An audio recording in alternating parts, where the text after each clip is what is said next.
On the frontier, Rangers had more venom than the Rattlers.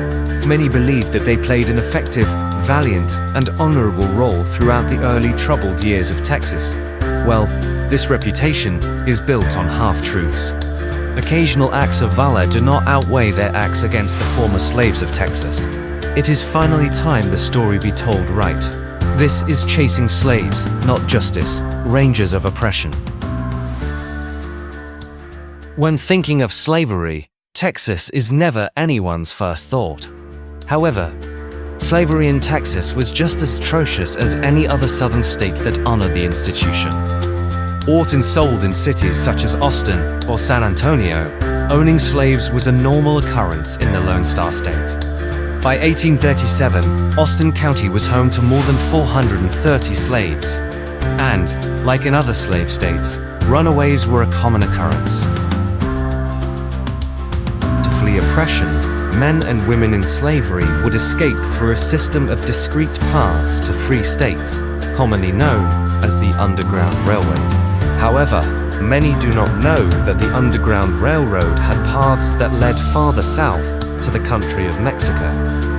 Slave efforts to escape often ended tragically. Once owners realized their absence, the hunt began. Advertisements would be sent and published in local newspapers, and bounties placed on their heads.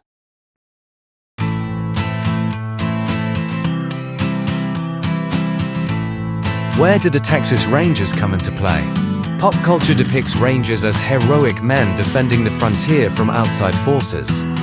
They protected citizens from Indian tribes defending their homelands, and worked to establish justice, catching criminals and upholding the law.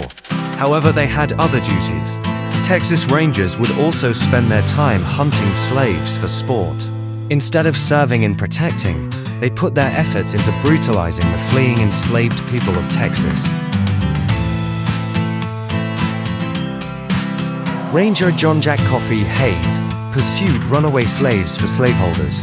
William Bigfoot Wallace chased runaways fleeing to Mexico. Henry McCulloch was a ranger captain who kept his men active in slave-catching expeditions. His brother Ben McCulloch had the same priorities. James Callahan also led parties into Mexico to pry slaves away from freedom.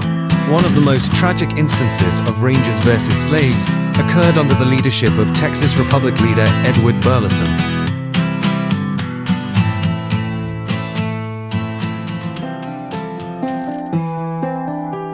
Legendary Ranger James Callahan was under Burleson's control when they came across two unidentified runaway slave men and one child. Together, they mercilessly condemned the runaway slaves to death. Ultimately, these slave men, hoping to find freedom, found their graves at the hands of these two beloved rangers. The child, however, was spared, but became a slave once more. Today, Burleson and Callahan are commemorated as heroes, their dark pasts conveniently hidden beneath honorable deeds.